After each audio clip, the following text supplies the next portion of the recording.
Hello and welcome to episode 2 of Ben Talks 2, and today's guest, following on from the amazing show that we've done with Al Farhan, I thought should be someone who can help spread the excitement about the fact that Champions League football is back for Manchester United. So who better than to give us a few home truths than a Paris-based football journalist? This guy right here with me has done some work for El Gossip. He has also done a lot of other writing and podcast work around French football and Ligue 1. Jonathan Johnson is with me. Jonathan, how are you doing, mate? Very well, thanks. And yourself? Yeah, really, really good. I mean, actually, in the last 2 minutes, since we sort of jumped on this call, for some reason outside, the weather has gone from being slightly bright to now the fact that, as you can see, I'm starting to get fade around me because it has just gone pitch black outside. I don't know what's happening, but it's just gone pitch black outside. I mean, you're based in Paris. How are things at the moment? Is everything okay? Is the picture ever changing like it is here? I mean, things are all right at the moment, considering compared to the UK. I think things are obviously a bit freer over here, but we'll see what President Macron has to say later on. Obviously, we're recording this on a Wednesday, and he's due to address the nation, so we're expecting some stricter measures to come into place anytime soon. Well, good health to you, your family, and stay safe out there. It's a weird world we all live in, of course. And talking about the weird world we live in, I think we should kickstart this. I want to talk about two things with you: Champions League football. Well, three things really: Champions League football, PSG, and Cavani. And I think we'll start with Cavani because I think going into the last week of the transfer window, there wasn't really any talk of Cavani to Manchester United. So if we rewind slightly, where did this all come from? Where did this all start? Because I heard Cavani obviously being linked with Atletico Madrid earlier on in the transfer window. And I know that he hasn't played for PSG for a good few months because your season was suspended. So tell us a little bit about the road that Cavani went on to joining United. Yeah, obviously it was very interesting to see how things developed and how quickly they developed with Cavani moving to United. It's true that Atletico Madrid were long-standing admirers of Cavani's. Diego Simeone is somebody who is a big fan of Cavani. But after the signing of Luis Suarez, there was never really that much of a possibility for Atletico to bring in somebody like Cavani without moving out somebody in addition to Morata. And that obvious somebody would have probably been Diego Costa. And that was always going to be a challenge for Atleti, moving him on, and Thomas Lemar as well, the French winger who signed from Monaco, who's not really hit the heights since he moved to Madrid. So, there weren't that many obvious options for Cavani. There was a move to Benfica that seemed to fall through a couple of months ago. But since leaving PSG, he'd sort of seemingly been happier back in his native Uruguay, sort of doing the stuff that Cavani enjoys, which I'm sure United fans, will enjoy discovering over the coming weeks and months. Cavani is a very down-to-earth guy, somebody who loves, getting back to nature whenever he goes home to Uruguay, loves his fishing, loves being out in the countryside. So he really gave off this impression of somebody who wasn't really under that much pressure to find his next club. So for the United move to come about so quickly, yes, was a big surprise because it was looking like he would head into the final few months of this year without a club.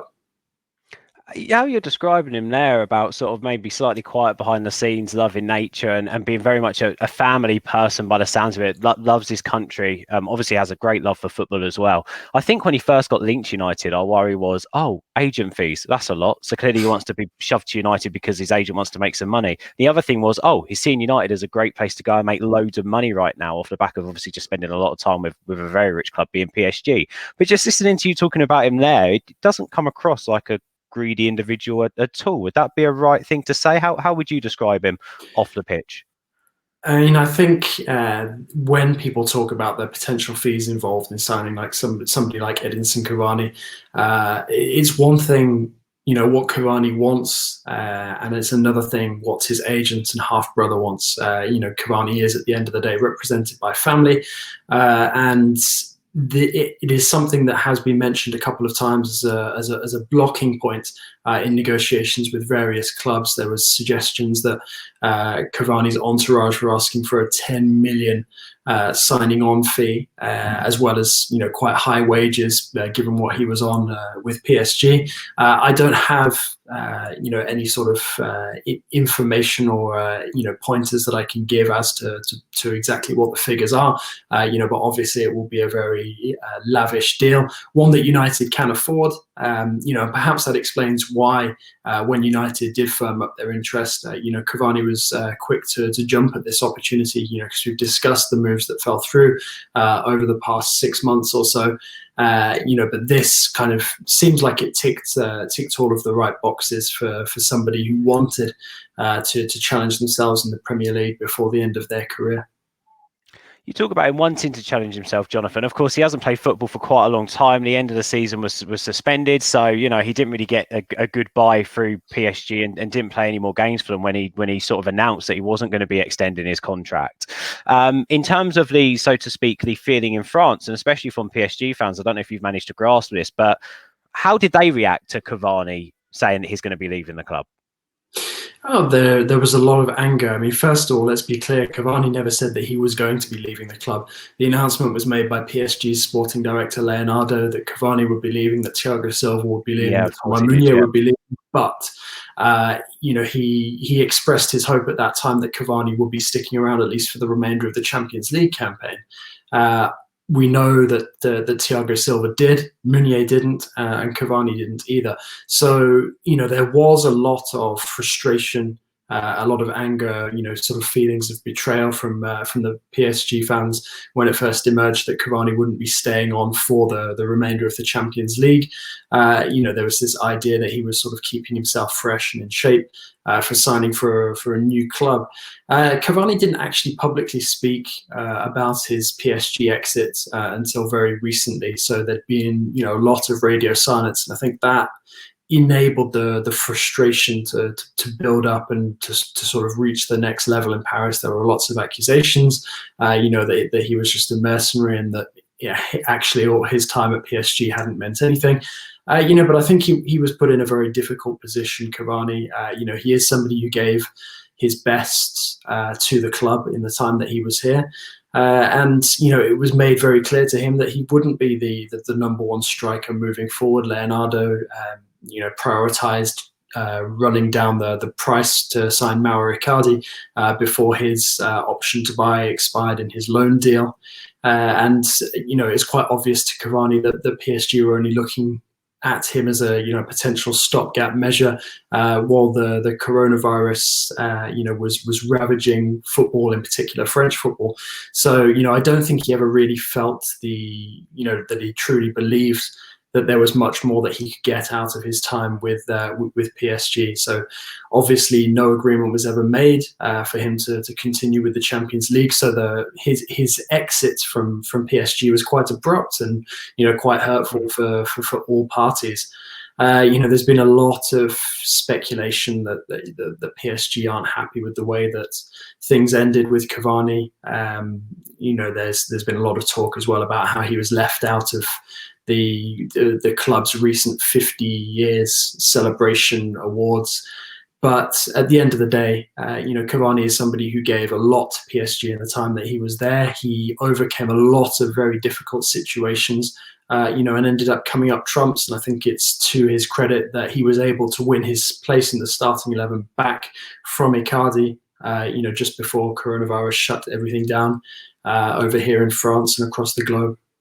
I mean, it's easy to read stats, Jonathan, for me, and as any United fan out there, obviously I don't watch PSG week in, week out. Obviously, there'd be some French Manchester United fans out there that will watch French football week in, week out. But for me, 200 games, 138 goals for PSG, 116 games for Uruguay, 50 goals. That is not a bad return, is it, at all, for a striker? How good has he been over the last 5 years? And do you think United's the right move for him now?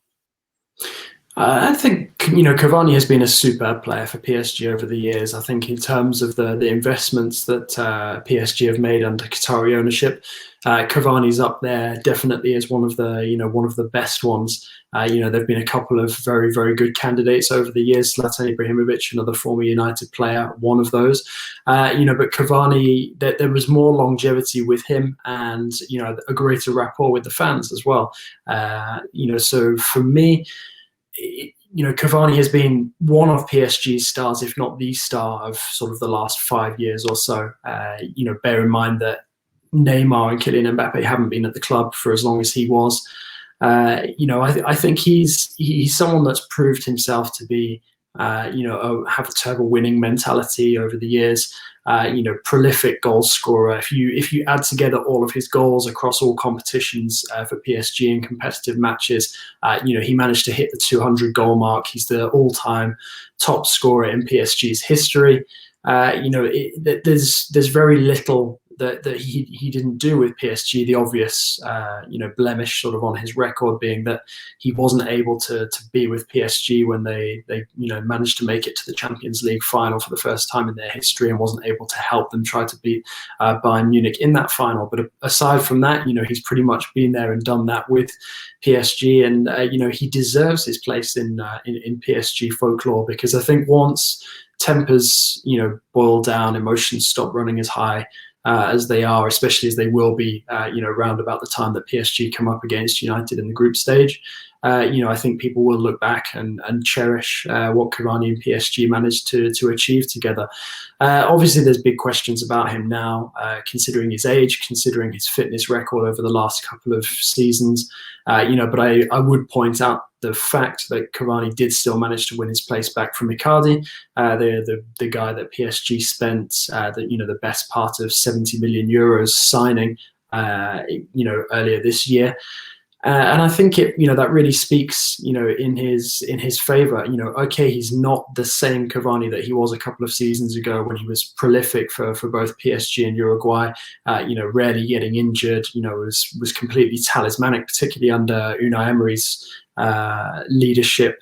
But he still is a very, very important player, still able to be the focal point of the attack. The only worry for me, if I was a United fan looking at this deal, is how long it will take to get somebody like Cavani back to full fitness, considering just how long he's been without matches. Because there's not the sort of couple of months that pretty much everyone in the global game spent unable to be kicking a ball around on a pitch. There's months added on top of that. So I think it's probably going to be, it's going to take the best part of 10 matches in whichever competition it might be, to finally get him back to something close to full fitness.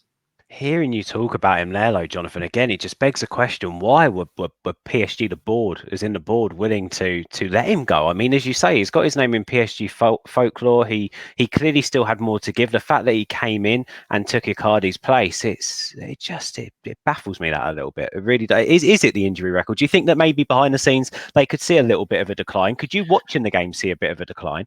I mean, it's not that. It was obvious that the baton had to be passed at some point. And at the beginning of Icardi's loan spell, it seemed obvious. It was a no-brainer that PSG would take this guy, this younger guy, who's banging in the goals, over somebody like Cavani, who had endured an injury-hit couple of seasons. I think with hindsight, PSG might not have been as demanding with Atletico Madrid as they were in January.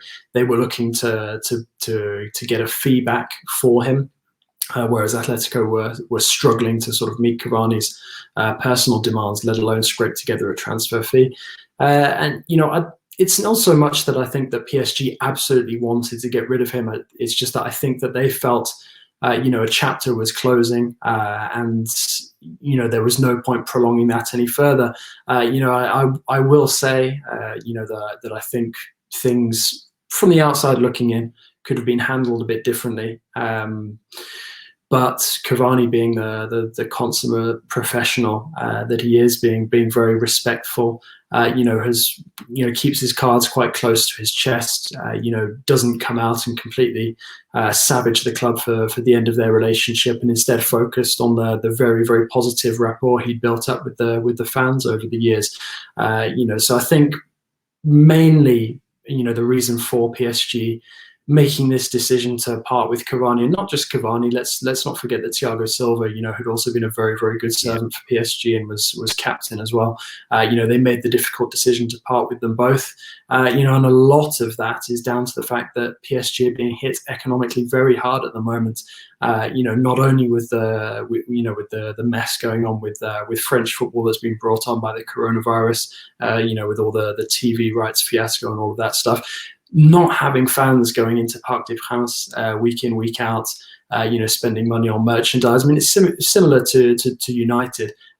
Both clubs rely heavily upon match day revenue, and without that, tough business decisions are having to be made. And one of those was letting Cavani go.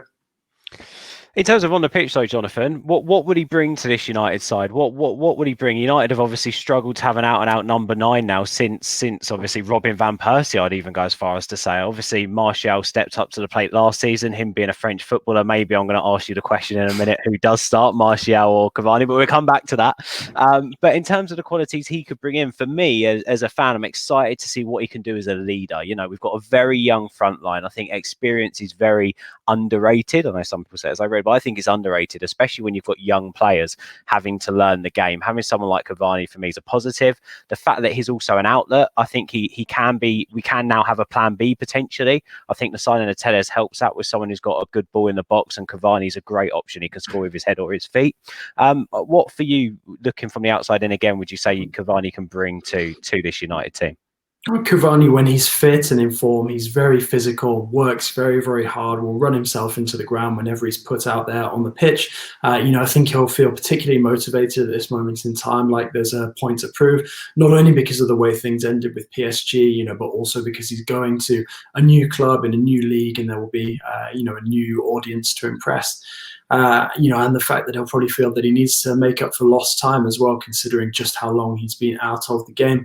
You're right, he will bring a very, very good mental outlook. He's always a very positive guy, somebody who's been around the block, not just with PSG, but also in Europe with with Napoli, with Palermo before, somebody who's experienced a lot. He will bring, a lot of the sort of intangibles that come with seasoned players in terms of the leadership.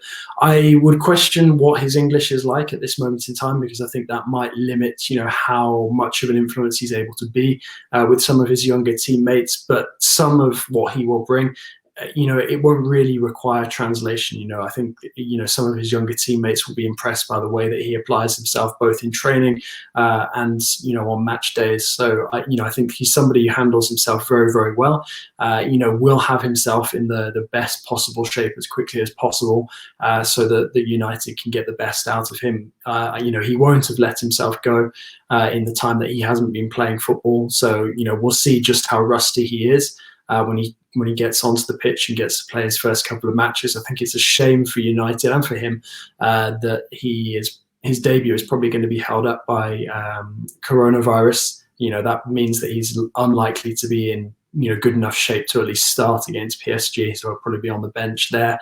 But I think that for looking at this deal on paper, it's an initial 1-year contract. There's a possibility to extend it.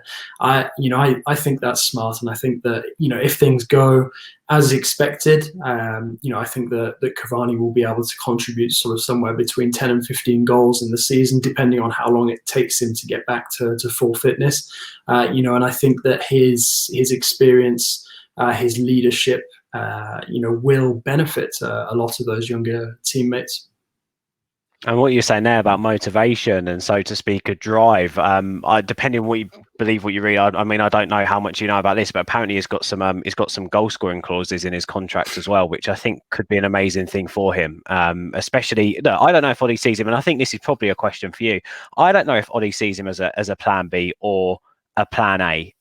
So are we going to see him more coming off the bench and playing a big part behind the scenes, or is Ollie planning on having him out there starting week in, week out? I think it's probably going to be a bit of both. I mean, certainly at the beginning, I think it's going to fall more into that second category where he's going to be coming off the bench while he tries to regain some fitness.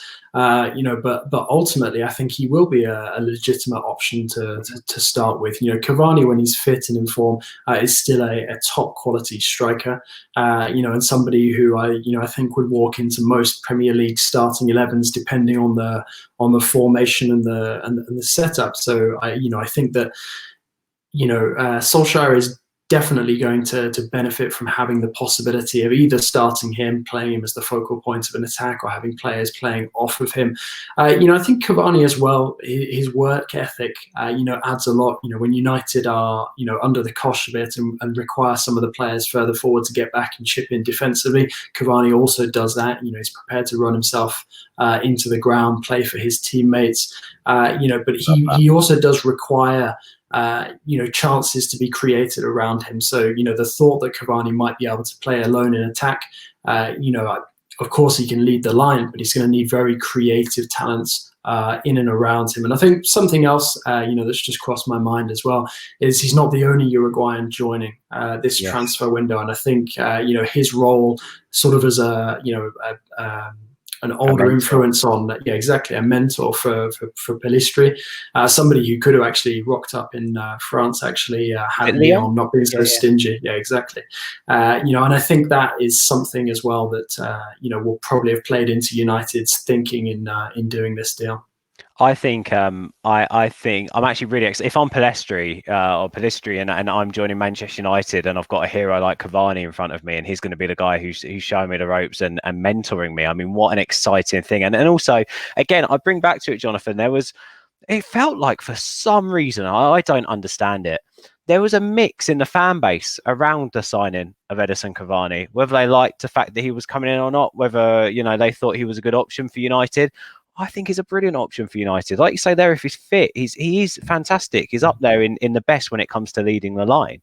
And also it's what the other side of him that you're talking about here. If you read deep enough into the people who watch French football, Paris Saint-Germain fans, people who know Edinson Cavani, especially some Uruguayan journalists who we've spoken to as well, it's about what he brings off the pitch as well and how he motivates people on it. And I think this United team have been criticised for not working hard enough. Well, if you want a workhorse and you want someone to set the standard, Edinson Cavani sounds like that man who will do so. And he will be brutal and letting the players know and showing them where that level is at, because he has been at it for a number of years, which I think is fantastic. And that's not even getting started on the amount of goals he's got. It's funny because you mentioned there about he might not be able to start against PSG. We might see him off the bench. And all that was going through my mind was, well, as long as he comes on and scores a winning goal, I don't care. And that's the type of player we've got in Cavani now, I feel.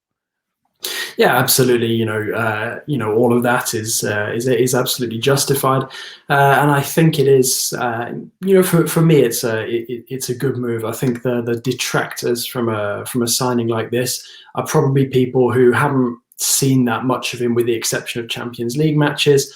And perhaps people who buy into this, this idea that Cavani is somebody who goes missing in the big matches. He's not.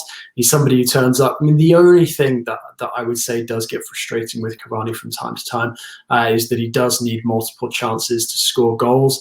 But then again, quite often, some of the best goal scorers have needed that. There will be the odd miss, the odd surprising miss. But more often than not, Cavani will put the ball in the back of the net, and he is a reliable finisher. He wouldn't have achieved what he has in his career and be held in such high regard if he wasn't. And I think, there's probably a little bit of an ungrateful vibe there as well, in that, I think a lot of people, haven't really taken into account the economic ramifications of coronavirus, and don't pay attention to the fact that, a proven quality goal scorer, of Cavani's caliber on a free transfer is much better business, than somebody who would come in on a similar wage and also cost a transfer fee, which, there are just not that many clubs out there that can really do that at this moment in time. So for me, this was a smart move from United. The only thing that I would question was the timing. Cavani's been available for months. I don't understand why United left it so late to bring him in. I don't understand why it took them so long to get the Tellers deal done either. We knew how much that was going to cost and how much that was going to be from the very start, and they still ended up paying it. It's mad, and even the way the Sancho deal was handled. Anyway, let's not talk about Manchester United mishandling in the transfer window. Let's instead put a bit more pressure on you, Jonathan. Come on, you're a French football journalist. You're based out in Paris. Anthony Martial or Edison Cavani, who do you think will end this season as United's number 9? I mean, I'd like to think that both, will be able to coexist and be part of the starting 11. But Martial is one of those guys who blows hot and cold. When he's on song, he is superb. But there's you still can't quite rely on him as the sort of out and out goal scorer in a team, especially a team of United's size and stature. And I think Cavani is somebody who's thrived on that role, that expectation for so long. So if the move does go as I expect it to, I think Cavani will be the more recognised goal scorer in the team than Martial by the end of the season. However, I do hope for Martial that he is still a key player at United. I know there's been a lot of frustration about him recently. I think Scholes came out and said that he sort of conned people into thinking that he was a great goal scorer towards the end of the last season because he was on fire, scoring goals left, right, and centre. He is still a very good player, but I've never been convinced that he is sort of the out and out sort of 20 to 30 goals a season kind of guy. So for me, bringing somebody like Cavani in to take that weight off his shoulders, I think could be a smart move because ultimately, you could see United getting the best out of Martial once Cavani is on the pitch more often with him.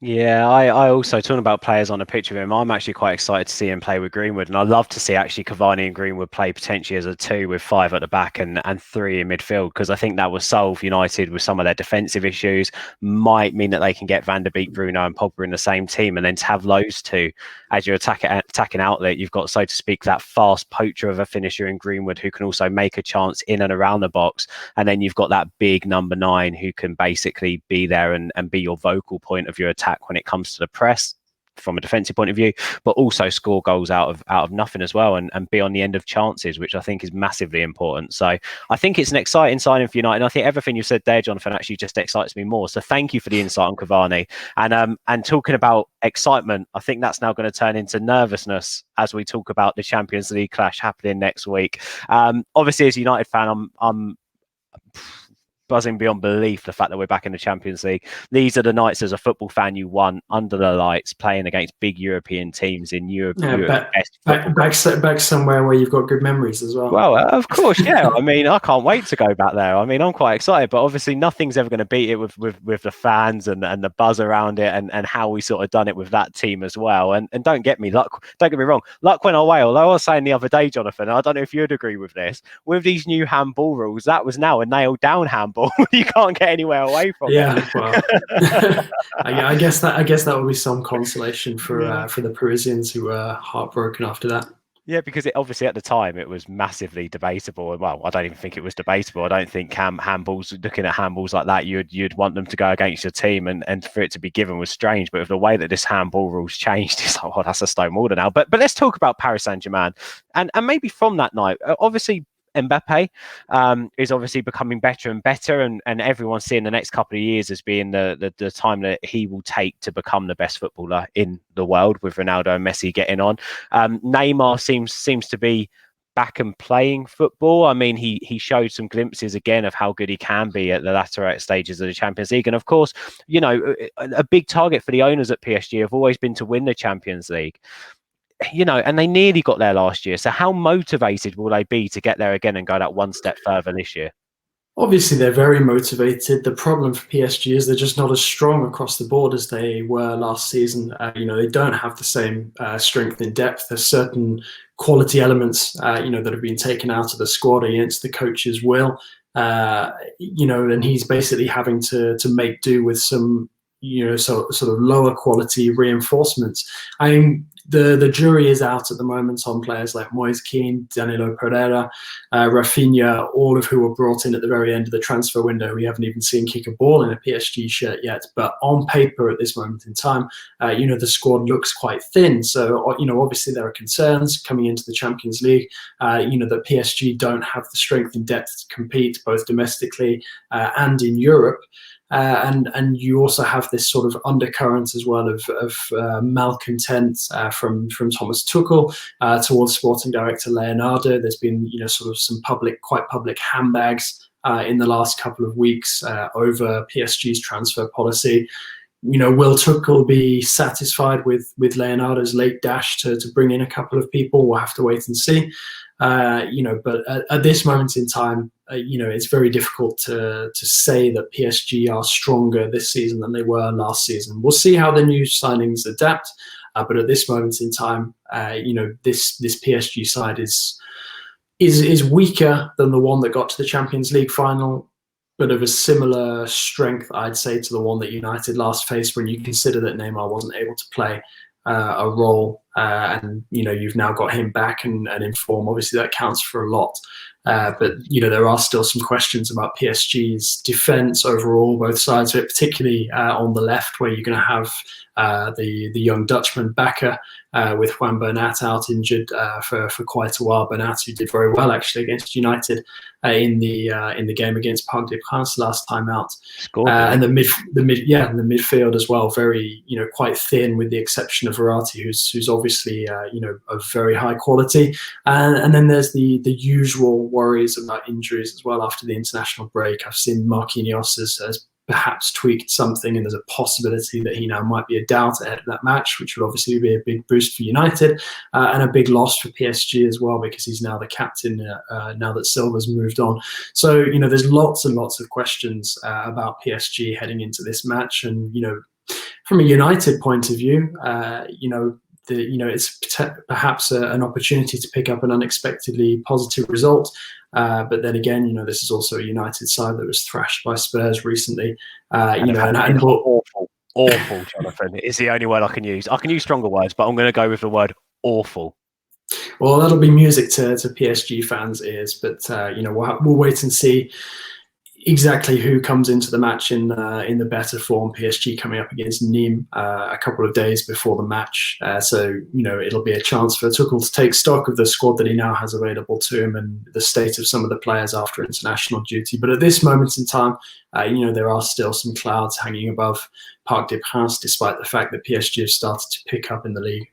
I was going to say, you're saying they pick up in the league. I remember at the start of the season, they had a couple of weird games, didn't they? A couple of strange results, if I remember right. And it sounded like strange results on paper, but I think when you bear in mind how many members of the squad were missing because of testing positive for coronavirus, the fact that the match had already been pushed back, you're right. It was a very odd time, and it created odd results. But when you look at the team that actually took to the pitch for PSG in those matches, it's not really a surprise that they lost against both Lens and Marseille, particularly given that Lens are in such strong form at the moment, near the top of the table. Yeah, no, I was only going to say that. I was going to bring on to saying, like, you can't. I know that it's been a weird 7-8 months, isn't it, for French football? I mean, they weren't playing football for such a long time. Came back. I mean, I remember that we were looking at pre-season games for PSG around just before the Champions League kicks off. They're winning games 8-9-0, if I remember right, and they're thrashing teams. And then the season started and they didn't get much rest after the Champions League. And as you say there, they were hit by positive COVID tests and had to change around the squad a bit. Underinvestment, as you've mentioned. And it sort of looks on paper like a really weird start to a year for PSG. But obviously United can't look too much into that because it's picked up as the players have come back and they've started to get their so to speak, their game together. Yeah, absolutely. You look at the run that they're putting together in Ligue 1 at the moment, particularly the way they recently dismantled Angers and Nice. And this is a PSG side, coming into a bit of form now, finding a bit of confidence, having some of their best performers getting back to something like their best level. So obviously there's still a long way to go before the squad is 100% capable. But like I said, until the new signings go out on the pitch, Tuchel won't really know exactly what state his squad is, and we won't either. Have you also still got the 5 substitutes in the French league too? No, it's back to 3. Has it moved back to 3? Oh, okay. So sort of United, I think United are obviously playing on Saturday evening. PSG are playing, by the time this goes out tomorrow evening, they're playing Friday night, aren't they? So both teams will sort of be in a relatively same position in terms of squad and using the same substitutes. I think in the Champions League this year you can use 5 though, can't you? Or was that 3 again? I can't remember. I thought for the Champions League they changed it over, but not 100% sure. But either way, PSG have some great options. So for United, we can pick out players like Neymar, we can pick out Mbappe, but who do United need to be wary of apart from the best player to play for PSG at the moment, Ander Herrera? I mean, you know what? He's still a key performer, and okay, he's suspended domestically at the moment, so we'll have to wait and see exactly what shape he's in. But as United will know, Angel Di Maria is someone who loves to come back and haunt his former club. And despite boasting the likes of Mbappe and the likes of Neymar, Di Maria is still a key performer for PSG in this side.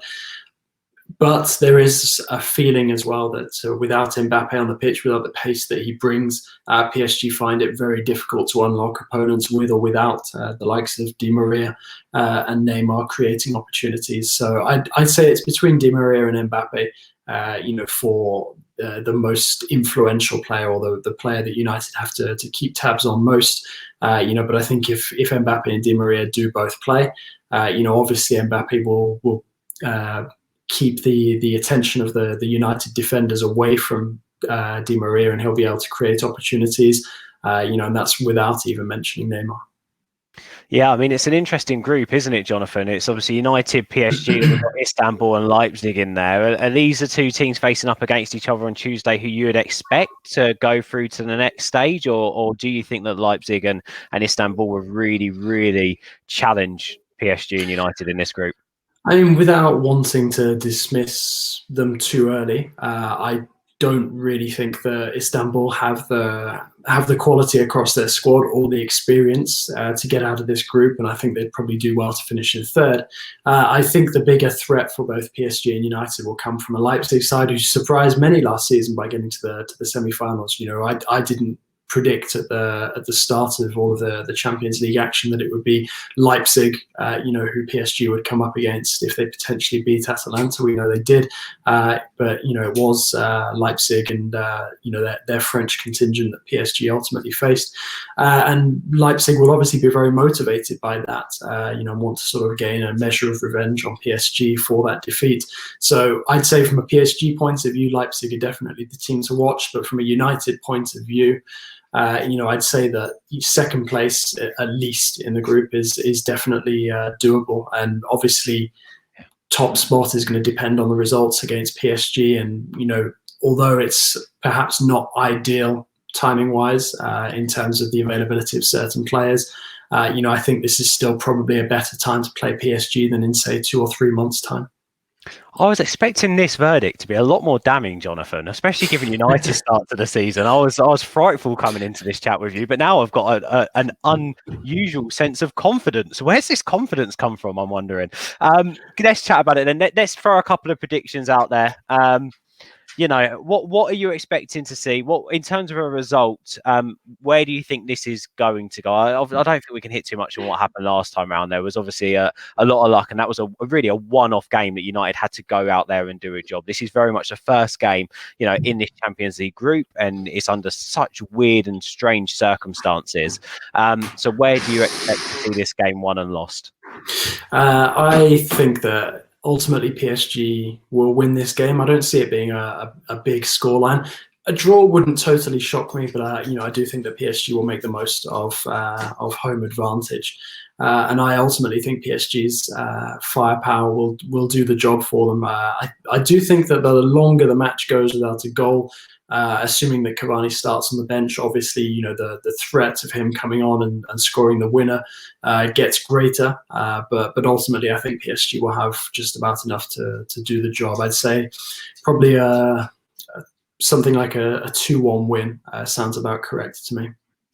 And if you're a betting man, you'd put 2-1 on United winning with a Cavani winner. That's if you're a betting man, because it's sort of written in the stars a little bit, isn't it? I remember when reports of him signing came out, Jonathan, there was loads of inside sources obviously saying about the fact that he cannot wait to play against PSG and potentially prove a point. And you know, when you've got drive and you've got ambition like that, sometimes it is written in the stars, isn't it? But who knows? Who knows? Yeah, absolutely. We'll just have to wait and see. But I think whether or not he makes it onto the pitch and scores, it will be nice to see him back in Paris, and for him to finally be able to close that chapter in the way that he deserves to. And I hope that he gets the good reception that he deserves, and that people aren't blinded sort of by short-term anger as opposed to long-term respect for everything he's achieved. I was going to say there, Jonathan, if fans were in the stadium, would it be a clap situation when he comes onto the pitch and his name's read out, but then as soon as he touches the ball, it would be a boo?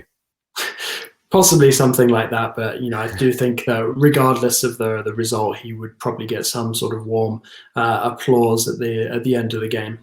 Oh, brilliant. Jonathan, this has been a fascinating chat. Thank you so much for taking 40 minutes out to have this chat with me. Honestly, the insight you've given to Varney is incredibly unique, and it's been great to hear a bit more about him and get even more excited about him signing for the club. And obviously, it's important that we hear from you as well about the PSG game. So thank you for doing that. If you're watching this out there, give a subscribe to the channel, hit like on this video, share it about as well. Jonathan's been fantastic on here, and I'm sure you guys will spread the love. Where can people read some more of your stuff, Jonathan? They can find me on Twitter at @JON_Legosip. And when the Champions League gets underway, my new job will get started as well with CBS Sports. So keep an eye out for new content with them. Amazing. Jonathan, best of luck in your new venture, mate. Really, really wish you all the best, and thank you for jumping on. Hopefully we can jump on and possibly do another one before the second leg, because who knows what situation United and PSG are going to be in then. Sounds good to me. Thanks a lot for having me on. Thank you, mate.